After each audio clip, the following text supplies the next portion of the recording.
control. Gravity is all that I know. She's over me. She's over me. She comes with her hypnotic dance. She holds me here with only a glance. She's over me. She's over me.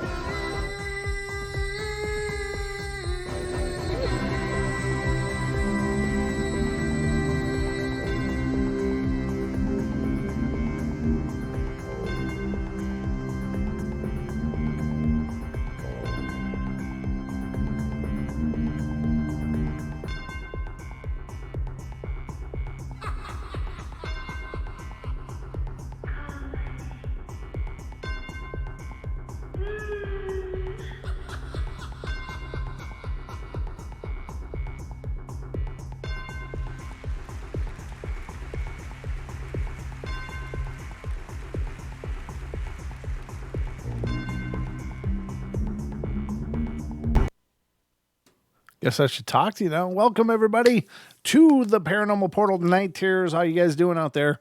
Hope you're doing wonderful. I was just surfing around, and Renee, I see you're in the chat there.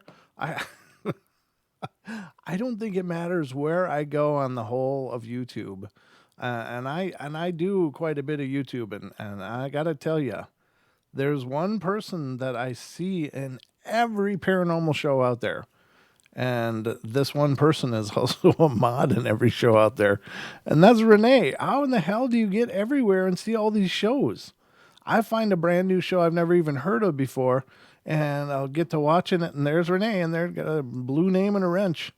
It's like, my God, the most prolific moderator in all of YouTube, our very own Renee Cruz. That's pretty impressive. I just can't believe it. Everybody knows you. Everybody knows you. I don't know how you do it. Are you like three people, or what the hell's going on? That is insane, but pretty impressive. Hello to everybody in the chat. Great to see you guys. Thank you for coming in. It's just been an epically busy day, but a lot of cool things happened. I just guest hosted again on Bigfoot Odyssey. Had a great time. I was doing a lot of fun interviewing the guest, which was named Alan Thomas, who is, some of you guys may know this name. He's been around for a long time. He actually worked with Art Bell, and he worked with several other people. He's going to come on the Paranormal Portal as well. He said he'd love to be on the show. He has had his experiences featured on Monster Quest, Finding Bigfoot, and just a really neat guy. And he also, as I said, worked with Art Bell during the Midnight in the Desert period or whatever. I think that was what he said. And he also was one of the members of Paranormal Central. And any of you that are into the paranormal, of course, you guys are well aware of Paranormal Central. That show was one of the first, I think, out here on YouTube, really doing the paranormal stuff. So fantastic to meet him. Really nice guy. Had a lot of fun talking with him, and of course Daniela, who is a wonderful person. We tried to bring another guy in called Richie, but his connection was just not working out for the show. So that's unfortunate, because he was like kind of midway into his account, and it just kind of went sideways. So unfortunate, but had a great time. And thank you again to Bigfoot Odyssey for having me and letting me drive the ship a little bit with Daniela supervising me and make sure I didn't run it aground anywhere. So. But a great time. But now I'm here with you guys, and back home in the comfortable waters and familiar terrain. Not that I'm not familiar with Bigfoot Odyssey, but you know what I'm saying. There's nothing like home. No place like home, ladies and gentlemen. And you guys are my home. So glad to see you. What's for dinner? See what I did there? Yep, ladies and gentlemen, you can't buy this kind of entertainment. It's free. And there's a reason for that. But as it's the gift-giving season, I thought it would be kind of good to just mention this quick again. I can never mention it too many times. I actually got a couple things to mention. Of course, the first being our very own Paranormal Portal store. You find it on teespring.com. And you can order Paranormal Portal hoodies, some mugs, including the mug that's it features my closing of every show on it, and t-shirts, leggings, stickers, another mug, just all kinds of cool stuff, and more stuff will be coming up in the near future. And look at that beauty. What's not to love? So head over to teespring.com/stores/paranormal-portal, and you can help support the show. It goes a long way to help us out. This is it's an expensive endeavor putting on a show. It really is, and many of you have stepped up and pitched in and stuff, and I really appreciate that. And to those of you who've already ordered, thank you. And additionally, I want to make sure everyone knows about this little gem. This is our newest contribution to the paranormal community, and this is, of course, the Paranormal Portal Paranormal Investigation Journal. And what this is it's a soft cover notebook journal, which will help people interested in paranormal investigating to kind of organize their information into a cohesive format that should standardize the way you record information a little bit, because there's a lot of people getting into paranormal investigating, but there's a lot of undisciplined people getting into paranormal investigating, and they'll put a lot of hard work into it, but they won't have their information organized, so it's not really, it doesn't really contribute to the body of evidence of other researchers and allow for collaboration. So this is our foray into that realm to try to help out with that and to try to bring a little cohesiveness to the way paranormal investigations are reported.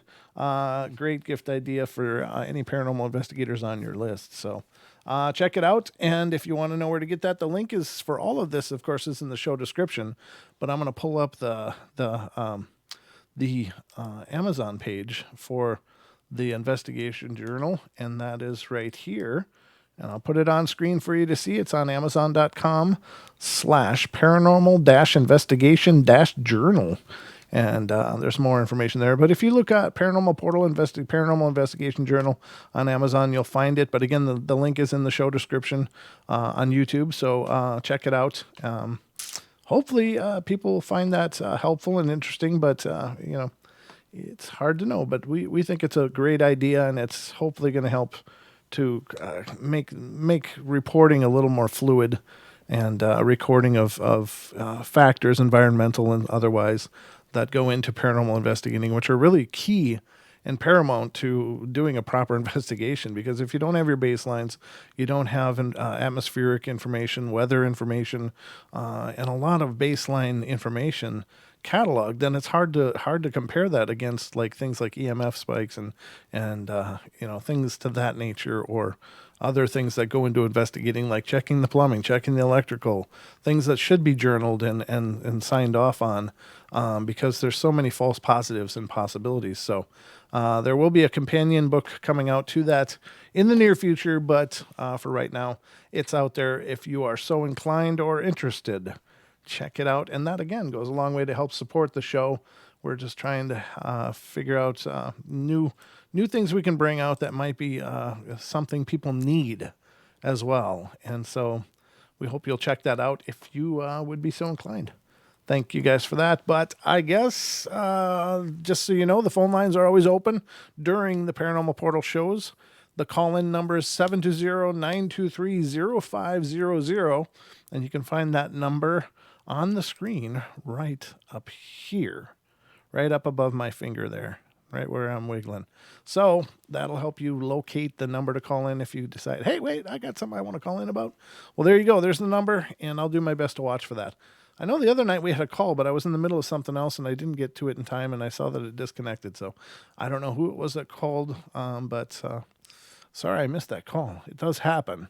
I'm kind of a one-man show here on a lot of these nights, so it makes it harder to focus on everything with the all-seeing eye. All right, so anyway, I hope you guys are ready, because it's time for bed.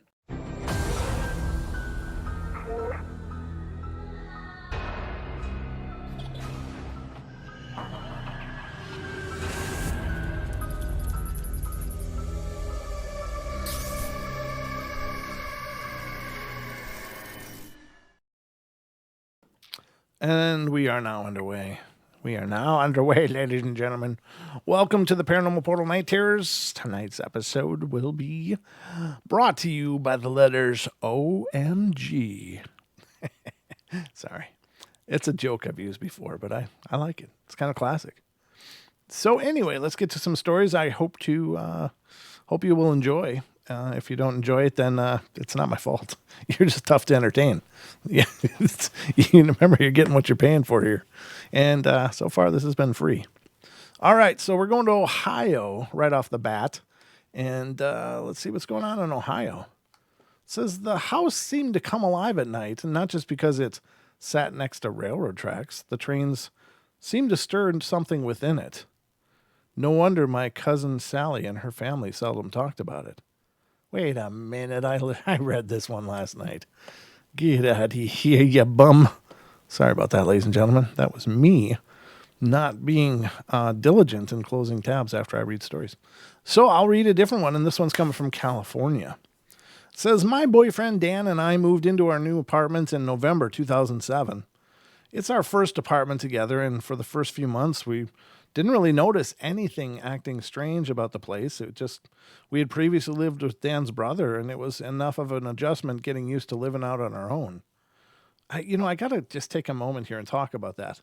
And that really seems to be the pattern. And I'm not sure, I'm kind of wonder what is the reason for that, because there's always seems to be a honeymoon period after people come into possession of a place. And it can be extraordinarily haunted place. But initially, when people move in, it's just a place, and there's nothing extraordinary about it, other than you maybe love the place or you love the view or whatever. But there's nothing fantastically paranormal going on for a period of time, and generally, I see that really consistently. The phrase over a period of months until blah. And so, what is going on in that months period of time? And that's something I think about a lot. It's like, well, what is the triggers? What is it that's going on there?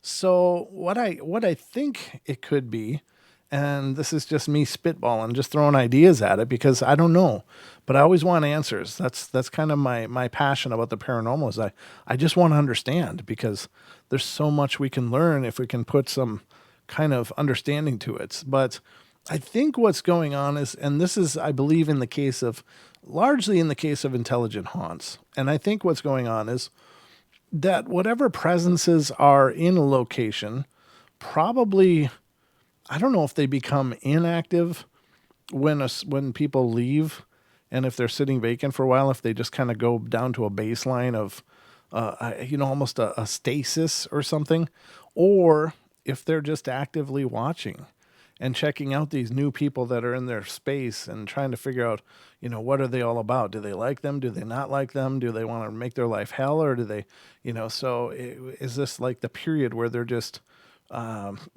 collecting intel on their next targets? And it seems like maybe that's the case, or maybe it's just a matter of being shy and just not being sure how people will take the presence of, a spiritual entity. I don't know. That always comes up, though. There's always like a honeymoon period, and makes me wonder. I'm not sure what's going on in those situations for sure, but I think about this stuff all the time. So anyway, that was my little segue around. Sorry. I can't help but, air those ideas, because that's the way my head works, and it's kind of noisy in here. Our cats, Edgar and Zelda, did seem to take a while to get used to the place, but we attributed that to the fact that they had never lived anywhere else. Besides, who can really explain cat behavior most of the time? Edgar in particular seemed to change the most. Well, he used to be a really sweet, outgoing cat, but for the first 6 months in our apartment, he showed a bit of nervousness in general, and aggression actually towards me, scratching, biting, etc. And to this day, about 10 months later, he is still extremely jumpy. About 4 months ago, in May, was about the time when we started noticing strange things. Excuse me. I'm so sorry. I just burp into the mic. Whatever. Yeah, get over it. Kick them out. They don't pay rent. For example, one night I got up to use the bathroom, locking the bathroom door behind me. And when I tried to leave the bathroom, I unlocked the door and turned the knob, and it still felt like the door was locked. I jiggled the knob and tried unlocking and locking and unlocking the door again, but still nothing. And I'm a bit claustrophobic, so I did kind of panic a little. I pounded on the door, and Dan had to come and let me out of the bathroom, and he was able to do this just fine from the other side, and thought that the situation was a riot. Well, we figured it was something wrong with the knob since the apartments haven't really been renovated since the 70s. Yeah, well, knobs don't usually fail that often. I got knobs in this house that are probably from the early 1900s. Back in our bedroom about an hour or two later, I noticed Edgar staring intently at the wall above our headboard, and I kept looking to see what he was looking at with such concentration. This is a cat who normally has the attention span of a goldfish, but I couldn't see anything. And he continued to do so, and at one point even crawled up between Dan and I to bat at the wall. And Dan thought maybe he saw a shadow or a bug, and we didn't think anything more of it that night. Our problem with the bathroom door continued on and off, and Dan even took the knob out to see if he could figure out why it was making it stick. But it appeared to be working absolutely fine. Finally, one night, Dan's coworker, Lindsay, got stuck in the bathroom, and the door didn't want to open, even from the outside. After a little more jiggling, and about 10 minutes later, Dan got Lindsay out. Well, she immediately left our apartment, saying that she was totally creeped out. And the next night, I got stuck in the apartment, and Dan had to forcibly remove the doorknob to let me out. Dan replaced the doorknob the next morning, and our problems with the bathroom door actually stopped. While all the doorknob shenanigans were going on, I noticed something else about our apartment. We keep our alcohol on top of the fridge, and when you pass by or walk on certain parts of the floor, it moves the fridge and the bottles clink. And Dan and I experimented and found out what parts of the floor that we can step on to make this happen, and in order to avoid them if we're walking around at night and the other person is sleeping. One day, while home alone, I was on the computer and heard the bottles clinking. I never heard them do that unless someone was walking around in the apartment. My first thought it was Zelda that had jumped up on the refrigerator, so I went out in the kitchen with the spray bottle. And on the way to the kitchen, I saw Zelda curled up asleep on her cat tree. I walked over to the fridge and stopped, looked up over the fridge to see if there was anything there. There was nothing. I looked around the kitchen and saw nothing, and then the bottles started clanking again. And I hadn't moved yet. And I waited for them to stop before I moved, and I experimented walking around different parts of the kitchen to try to make the bottles make noises, and couldn't figure out how they had started when I hadn't been moving. Well, I gave up and started to walk back to the bedroom, and as I did, the bedroom door swung shut, and I heard a click. And when I got to the door, the knob would not turn. Well, I jiggled the knob and gave the door a push, like Dan had instructed me to do when the bathroom door had been sticking. And unfortunately, I pushed a little too hard, and the door came open, with the knob coming through part of the door. What? With the knob coming through part of the door. Well, I was relieved to have the door open, even if it was broken. I examined the doorknob and realized that the door had been locked from the inside the bedroom, and that it hadn't been stuck at all. I immediately called Dan to let him know what happened, and he laughed it off again. And later that night, I noticed Edgar staring at the wall behind our headboard again. We purposely have not replaced the doorknob on our bedroom door just to see if anything else happens. A few days later, I came home to find the front door unlocked. Dan and I are both religious about locking the door. Dan's childhood home was burglarized, and he has a huge fear of intruders. Sorry. And I ran downstairs and got one of the neighbors downstairs to come in and check the apartment with me, just in case. Well, we found nothing, and nothing seemed to be out of place. And this has happened several times in the past several months, even when I leave the house and I know for a fact that I've locked the door. I come home an hour later and it will be unlocked. We also keep our closet door closed to keep the cats from getting hair all over the clean clothes, and I have to wear black and white at work, and the two worst colors for cat owners to wear. And we keep finding the closet door open as well. Once, while I was inside the closet, we have a walk-in, and the door shut on me as well. Well, there's something really funky with doors. Things have seemed to escalate for the past 2 months or so. Dan has claimed to have lost his keys and torn the whole apartment apart looking for them, only to find them a half hour later neatly placed on the end of the bed. I thought perhaps he just hadn't checked that spot until the same thing happened to me, and we kept a white blanket folded on the end of the bed, and after 15 minutes of frantic searching, I remembered what happened to Dan and checked the bedroom again, and sure enough, there were my keys neatly placed on the white blanket at the end of the bed. Edgar still has a fascination with the wall behind our headboard. I've examined it up close and can't figure out what the heck he's looking at. He doesn't seem to do that any other spots in our apartment. And during the past week or so, I keep thinking that Dan is talking to me when I'm getting ready in the bathroom, and he's in the bedroom. But when I go into the bedroom and ask him what he said, he tells me he hasn't said anything. I've tried to be thorough and would welcome any thoughts and suggestions on the subject. Are we going crazy, or is there possible activity in our apartment? It seems that the activity is primarily focused on the doors in our apartment, but I'm not aware of the history of the complex or our specific apartment, and at this point, I've not been able to find any. Wow, that's a little creepy. I don't know. I don't know. I wonder if you could get the doors blessed, just like have a priest come in and do blessings on the doors just to see how that would help. I don't know. If it's just one item, one thing, although they're having deports where things are missing and then reappearing in the end of the bed, but I don't know. I keep thinking about symbolism and what is the doors representing, and what could a spirit trying to be communicating by messing with the doors. Generally, I think they do things like that to try to it could be just let people know they're there, and that's not a truly aggressive way of doing it. But it doesn't sound like a negative haunt. It just sounds like something mischievous, just being kind of a turd. I don't know. Very strange, though. Very strange, but that's what we do here on the Portal, ladies and gentlemen. We deal with the strange. That's what keeps the lights on. And hopefully your attention is piqued, I hope. I sure hope so. I got to make sure. Okay, there we go. Got some more opened up for you. And this one is coming from Tennessee. How long is this? This one's pretty lengthy, too. Let's get into Tennessee and see what the hell's going on. It's dealing with somebody's first home. My husband and I have been together for 4 years, and we live in our mother's rentals, watching over the property. And when we first moved in together, before we were married, we opted to live with another couple just to help with the rent. Our house was about 100 years old, and it had 3 bedrooms, one of which had just been added within the past 50 years. The floors were sinking, and the house itself needed a good all-over cleaning.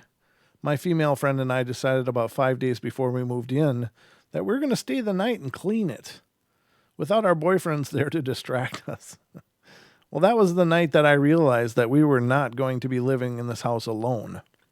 I was in the bathroom trying to bleach the bathtub and the sinks while my friend was out in the kitchen trying to get the cabinets cleaned, and she came running into the bathroom, and when I looked up at her, she was soaking wet with sweat, and she was white as a ghost. I asked what was wrong, and did she find a bug or something, and she could hardly talk to me. Well, I got her to calm down, and she finally told me that she heard something coming from the room that had been added on. Well, I shook it off and told her that it was probably the guys trying to scare us or the kids that walk up and down the street, and I got her to calm down enough that she went back to the kitchen to continue cleaning. I was scrubbing the bathtub when I saw a woman out of the corner of my eye. I didn't even look up, and I just thought it was my friend again, and I said, "Quit worrying, nothing's going to happen. Go on and finish the cleaning, and when I get done with this, I'll come out and help you." When I didn't get a reply, I looked up and noticed that there was no one in the bathroom.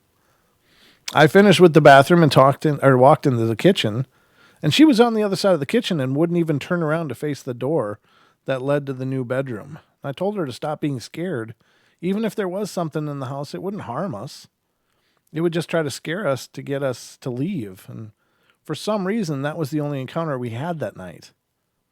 I figured if there was something, it would have showed itself more when it was just us, and it wasn't until all of us moved in that it really started to pick up, and they started to make themselves much more known.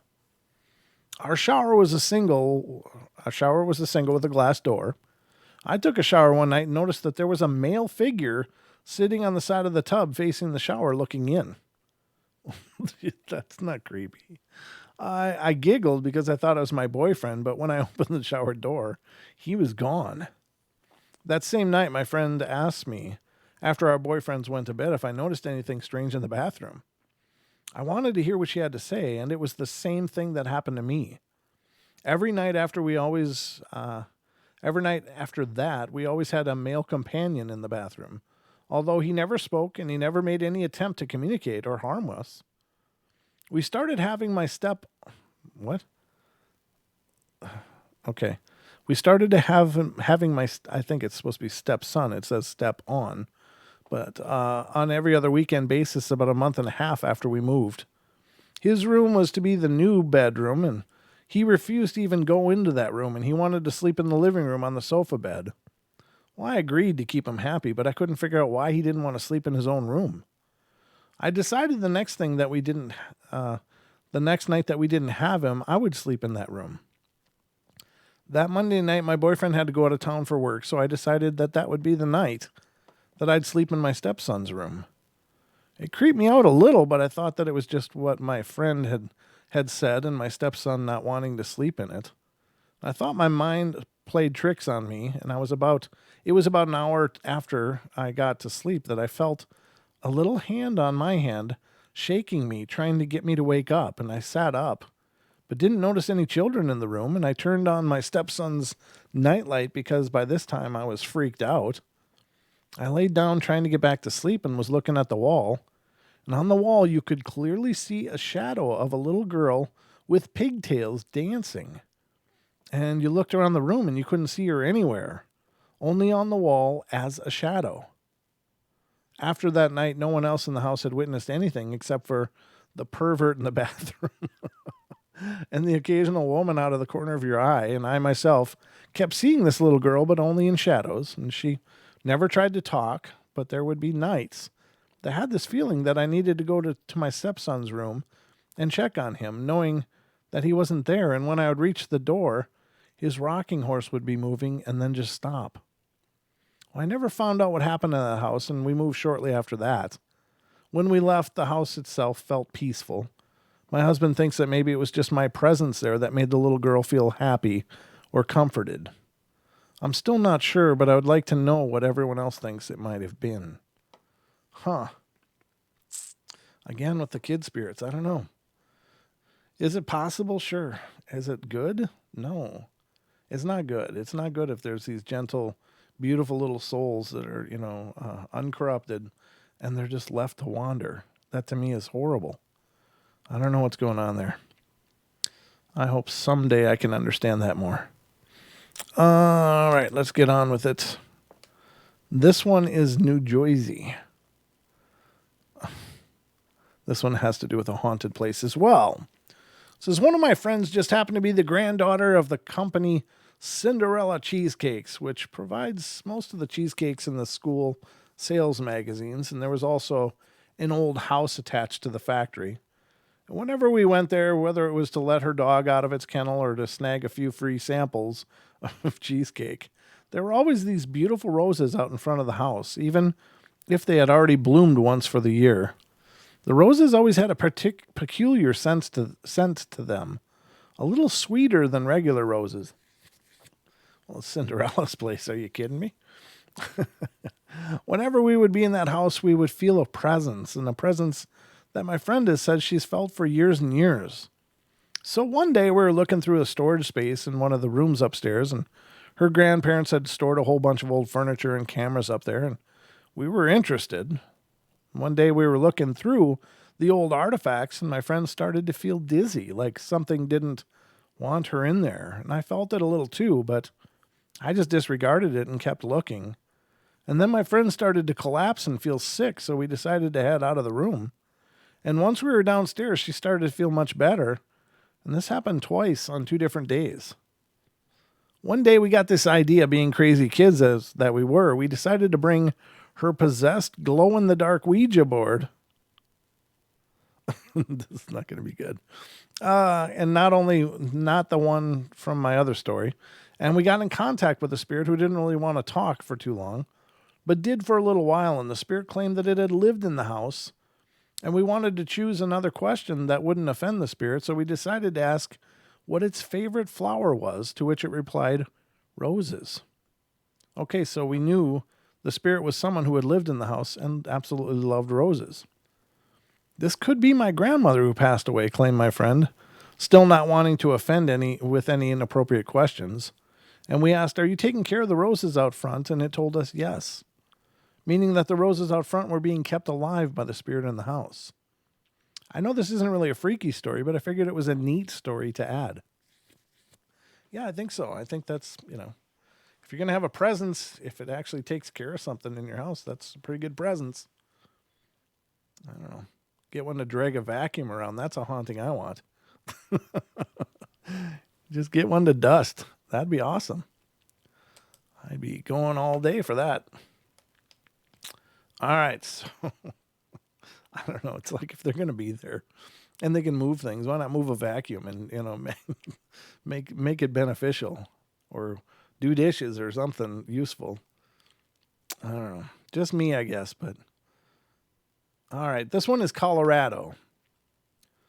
We've always had little odd things happen around our house, especially after my daughter was born.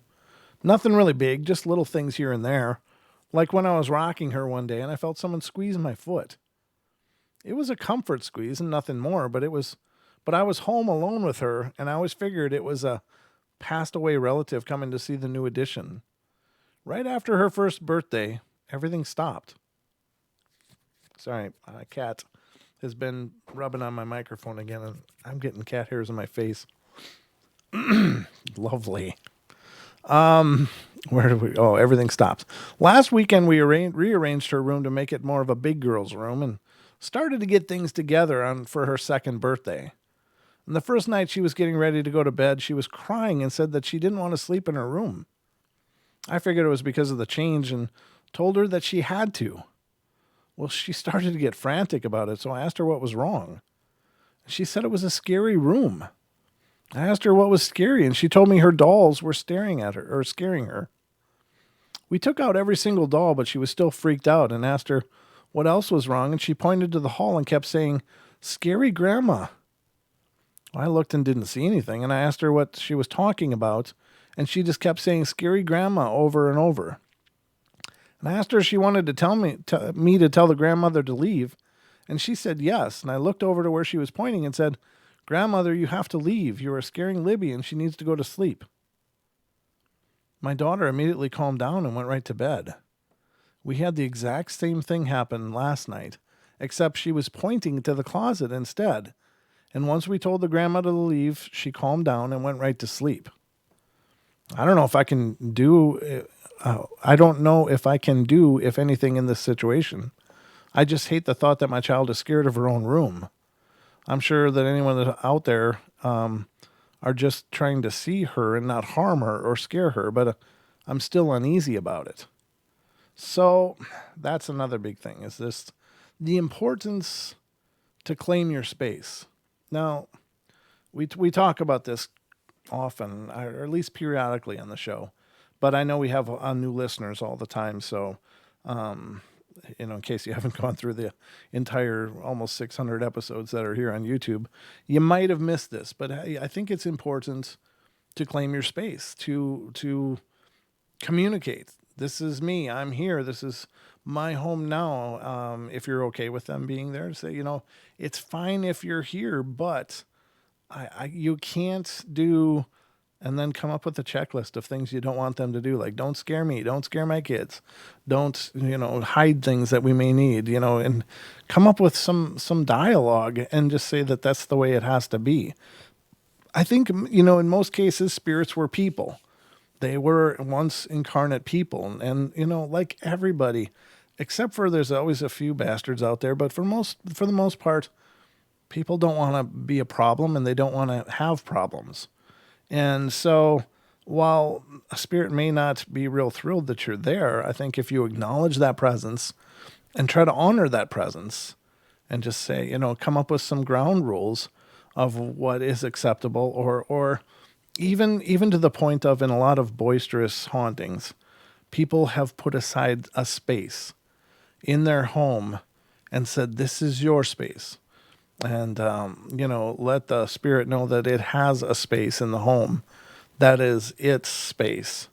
And I mean, try to come up with a dialogue, because I think I really think we are always in the presence of spirits. We always are, whether we know it or not. And for the most part, we don't know it, because most spirits don't go out of their way to raise hell for people. They just are in a state for whatever reason they're in it, and they may be working through some garbage from their life and they haven't decided to pass on. They might be attached emotionally to a place and need to process through that. They might be attached to a person that was in that space, or a person who is in that space that maybe is important to them, and they may be present for any number of reasons. So if you have a dialogue and you state your belief, or that you're okay with them there, but you need them to honor some rules. I think in a lot of cases, like anybody, that doesn't want to have hassle, will try to work peacefully with you, and to live peacefully with you. I don't think it's a negative thing to have a spiritual presence in your home. I think for the most part, they are just, fine. They were people. They're still people. They just don't have these shells. They're a hell of a lot quicker than we are. But I think that's possible. And I think that 90% of the time or better, people do those kind of things. And a lot of disturbing activity calms down, because I think a lot of times they just want to be acknowledged. Like, I'm here. I'm not just a piece of the house. I'm a living person. Acknowledge me. Let me know that I matter. And once you do, some people have even created a name for them. Look, I'm going to call you George. And then when they come home from work, "Hey, George, I'm home. How's everything going? This is my day." Having dialogue, and it may seem silly, it may seem stupid, but if you're convinced there's something there or someone there, acknowledging that and honoring that, I think, is a powerful thing. Now, if you do that and things don't get better or get worse, then you're probably not dealing with a normal spirit. You're probably dealing with something else. Could be elemental. Could be of a different type. Maybe never was human, and maybe just likes to raise hell. And then, and I don't mean that in a demonic. I'm not implying demonic necessarily. I'm just implying there are lots of things that exist in what we understand as spiritually, but they were never spirits, and they are here and present, and you may have to take other measures to deal with that. But I think the best place to start is just a dialogue. These are the rules. If you can live here peacefully, we'd love to have you here. Be a part of the family, be part of the home.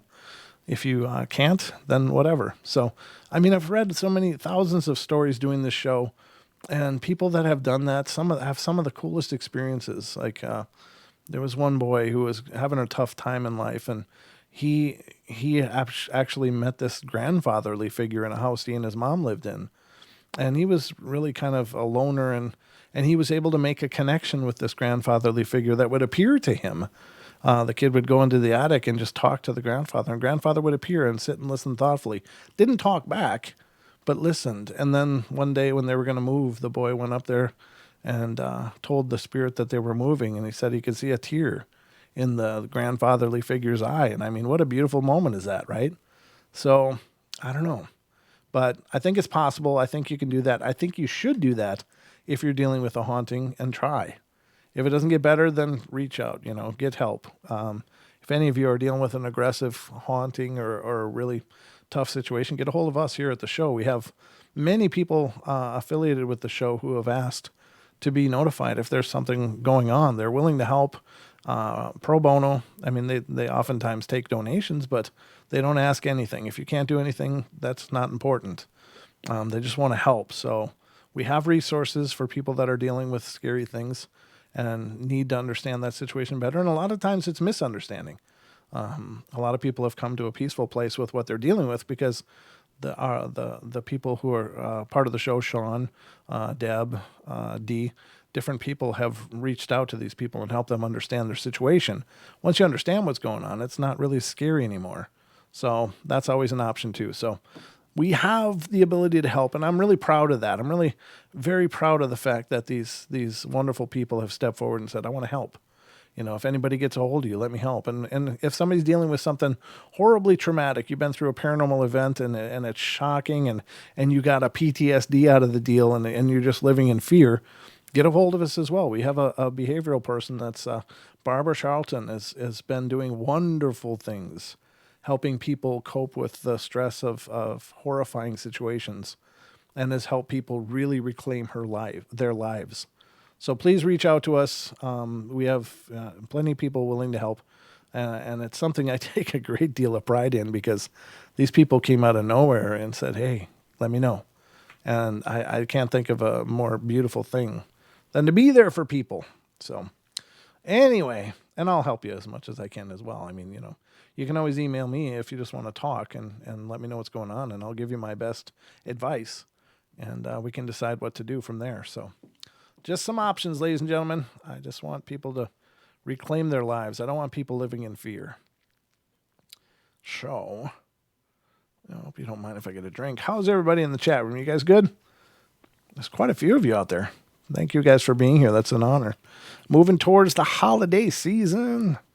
Hope you all got your shopping done. I can't wait to see what you guys got me. Get me 10,000 subs.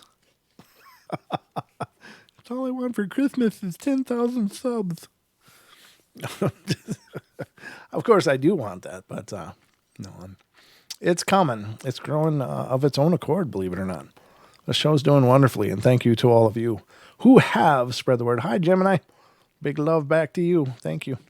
Thanks for the heart. And hello to everybody else. Love, love, love. Okay. Yes, likes are good too. Thanks, Duke. 39 likes out of 64 people. I hope you like what you're seeing, guys. I hope you're enjoying the show. And if you are, please click the like. It's, a lot of people don't do it. And sometimes I'm guilty of that too. I'm just clicking through crap and I watch videos and then I don't like them and I feel bad. But it does actually go a long way in getting YouTube to recommend the show to other people through the suggested videos. And that helps us get a lot of exposure. So if you wouldn't mind, I'd appreciate it if you click the likes. And if you're not subscribed, please do. I'd love to have you guys continue to be a part of the portal. All right, we're going to Pennsylvania this time. And it says, let me start out by saying I never believed in any of these things or never had any desire to be interested in the paranormal.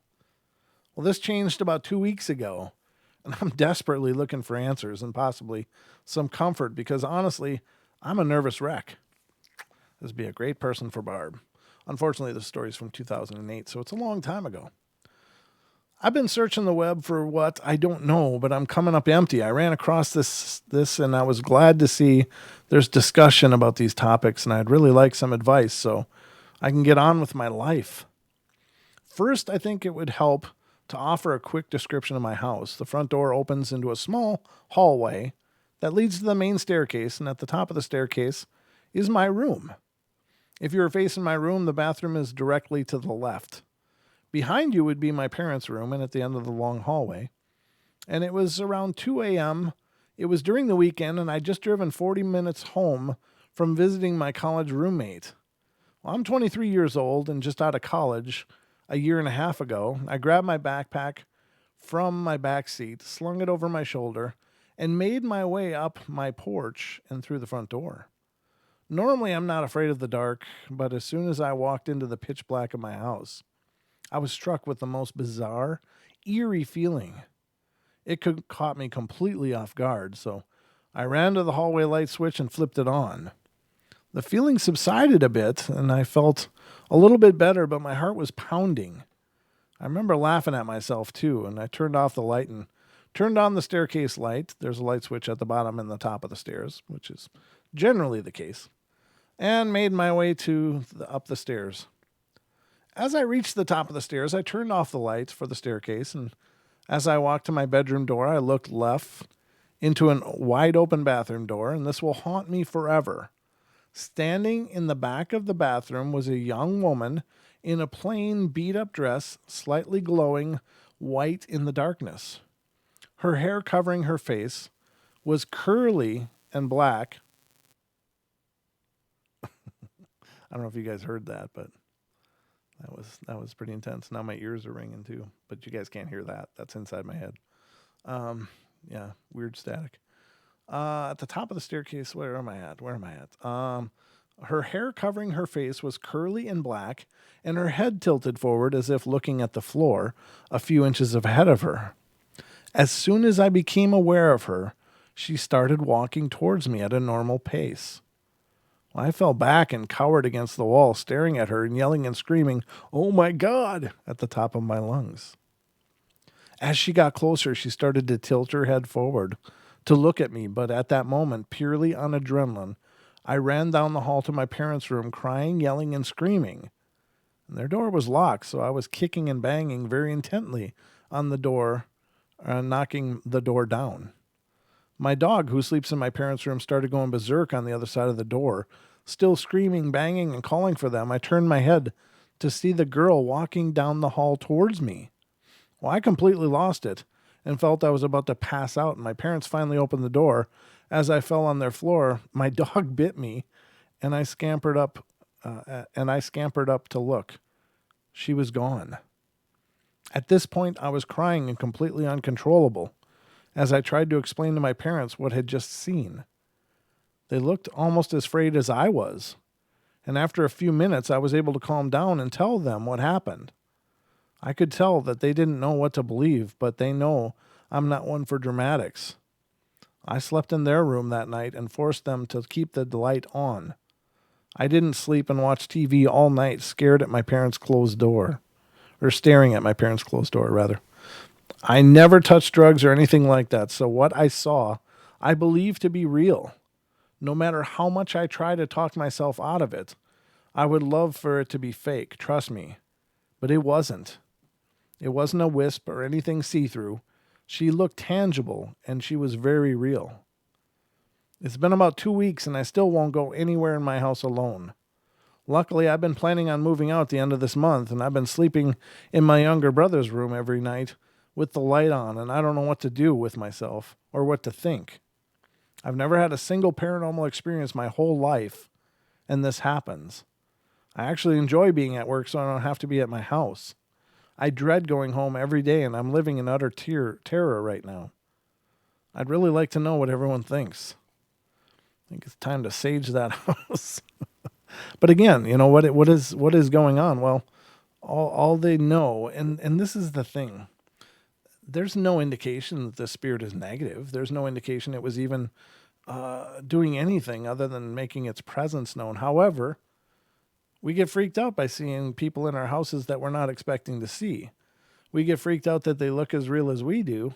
And if they're walking towards you, that's creepy as hell. I don't know. I mean, who knows what the experience of that spirit was in life, and if that was a tragic ending somehow, being, mistreated somehow, who knows? But it sounds really terrifying, and I don't blame this person for being plenty afraid. But was it just the spirit going, you're like me, I assume this person could be a female. I don't know who wrote the story. I don't know anything about it, but it's creepy. It's just creepy. But I think that in those situations, doing things like saging, like just burning sage and going through your house, casting whatever it is out, or, if you ever sage, please start at one end of your house and leave a window cracked or open on the other end and work your way towards it. There's a belief that if you don't leave and escape, that all you're doing is pushing it around like soup, and it'll knock the energy down, but it'll be back. So you have to leave and exit, and you got to work your way methodically to that last open window.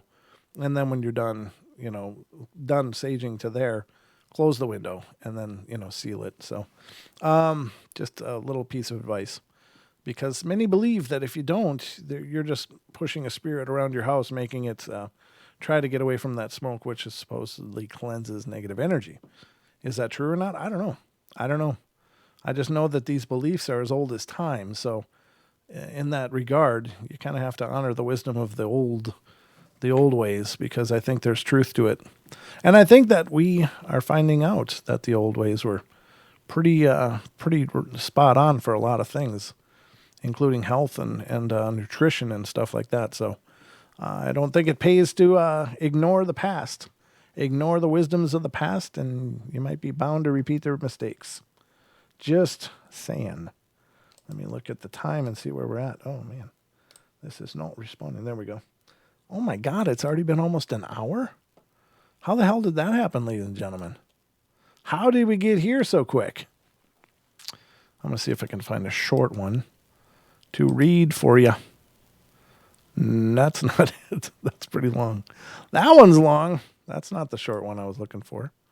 Let's try this one. These people have a lot to say sometimes. That's shorter. I think I can read this one. This one's coming from Kentucky. Kentucky, ladies and gentlemen. Home of some incredibly fried chicken. I like Kentucky Fried Chicken, KFC. I haven't had it for a long time, though. There aren't a lot of those up here, ladies and gentlemen, up in the north of Idaho. There's one about 45 minutes away. There used to be one in town here, but they rolled up the carpet and called it a day, I guess. I don't know. Let's see. So here we go. When I was a freshman in college, I lived in a dorm on campus. So that's the paranormal for you. Time flies. Yeah, it does, Aussie, for sure. Because numbers not enough. John, I appreciate that. And that's the hard part that I have. So a little insight. When I first started doing the bedtime stories from beyond, which are now called the night terrors because I'm trying not to get triggered by COPA. But I started doing these and they were initially going to be like little shorts, like 15 minutes shorts. But I started doing it and doing them live. And of course, when you guys come in, you're like, no, you can't go yet. And so I didn't want to go. I didn't want to end the experience so quickly. So they were initially going to be 15-minute shows. That was my plan, to try to make a shorter format experience for the show that, because not everybody has an hour or 2 hours to watch shows. They like their, 10, 15-minute videos, move on next. And that's a big part of the YouTube experience. So doing a long format show, it definitely, it kind of limits the amount of exposure that we can get, because a lot of times people don't have hours to spend, or they're not interested in staring at one show for, an hour and a half or 2 hours or an hour. So, but just because of the demand and the encouragement of all you guys, and plus my inability to just stop it at 15 minutes, it just grew into an hour show. And that's great. But, we'll be unveiling something new in the near future for a shorter format. Don is working on it as we speak and is developing that concept for the Paranormal Portal. It's something we've decided to roll out that I think will be great for people that have very limited time, can't watch a 2-hour show, but maybe they can watch shorter segments. And so we're working on that, ladies and gentlemen. So that'll be coming up. Let's go longer. You guys are great. I love you. And it means the world to me that you want me to keep going. I mean, that's absolutely an honor, because, everybody wants what they do to be appreciated and to, be desired. So I appreciate that a whole bunch. I will read this story, though. So let me read this story and then we'll call it a night. All right. It says, when I was a freshman in college, I lived in a dorm on campus. My side of the dorm room was the furthest back, closest to the window, and my roommate's side was closest to the door. Man, it feels cold right here. Huh. My arm is freezing. Huh. Where's my sensitive people? You guys see anything standing next to me? It's literally, my arm is just frozen all of a sudden. I don't know what it means, but I'm not saying it's necessarily paranormal. It is winter, and my house is not the warmest place. It's an old house, old house. This is one of the oldest houses in this town, so it has a lot of history. But I just wondered, because it just felt all of a sudden like cold on my arm. My bed was placed with the corner towards the left of the window, and approximately 2 feet above my head was a single shelf. There it is again. You're freezing me. Where was I? A single shelf above my head. It was the week before school started, and my roommate had not moved in yet. As this week held an optional program to help incoming freshmen get adjusted to life as a college student. Ironically, one night, shortly days after taking a night tour of the campus and hearing ghost stories of different buildings, I went back to my dorm room and got situated into bed to sleep. And I had locked the door, turned off all the lights, and laid down on the back with my face to the ceiling. And after lying there for several minutes with my eyes closed, I suddenly felt very disturbed and couldn't shake the feeling. When I opened my eyes, I was shocked to find a dark shadow in the silhouette of a person peering down at me from the shelf above my head. The figure was coming out of the wall, but only half of its body was exposed. I was very perplexed and peered around the small room to see what object was making this type of shadow. At night, light from the outside my window shone into the room, so I reached up to tap the shade to see what the light was shining on to create a shadow, but nothing changed. The figure stared down at me unmoving. I closed my eyes and threw the covers over my head and was convinced that I was seeing things. I rubbed my eyes to reassure myself, and I slowly pulled the covers down over my head, and the figure was still there, in the same position. I became more frightened and threw the covers back over my head, and I was wide awake and was frozen in place, and I thought I was going crazy. So to make sure I was not insane, I looked one last time, and the figure switched from looking down at me from the shelf to coming out of the wall my bed was next to.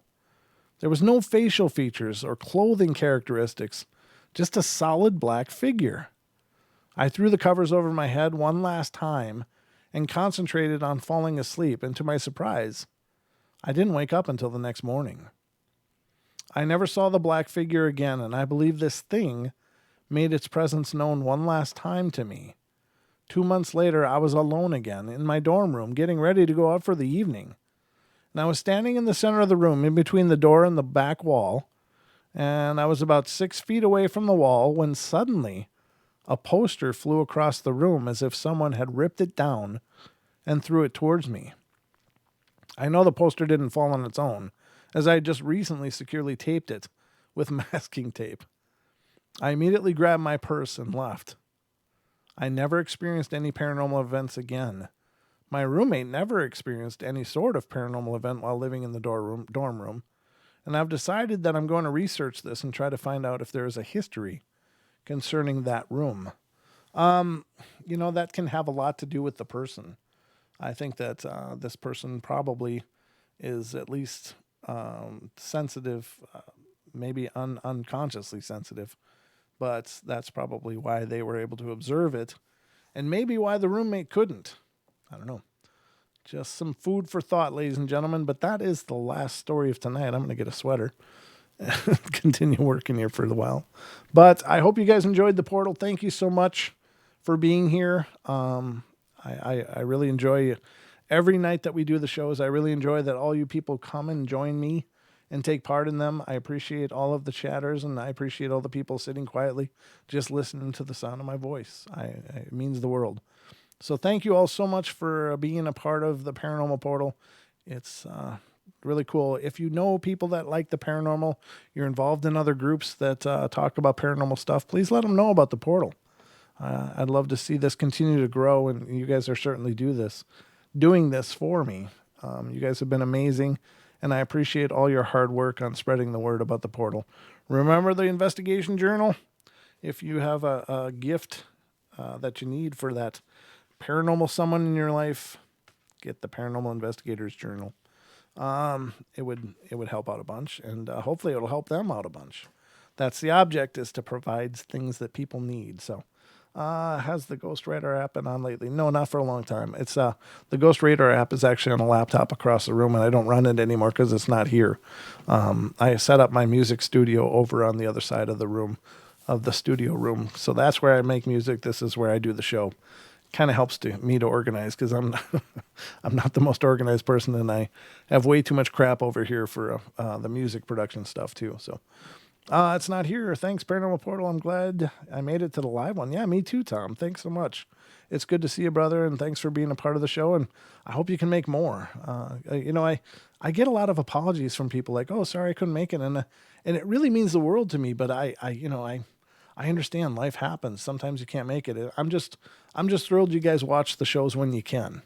That to me is the coolest. So thank you so much for all that love and support. That's going to do it for us tonight.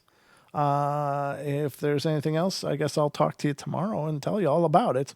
I'll be back tomorrow night with more of the night terrors here on the Paranormal Portal, 7 p.m.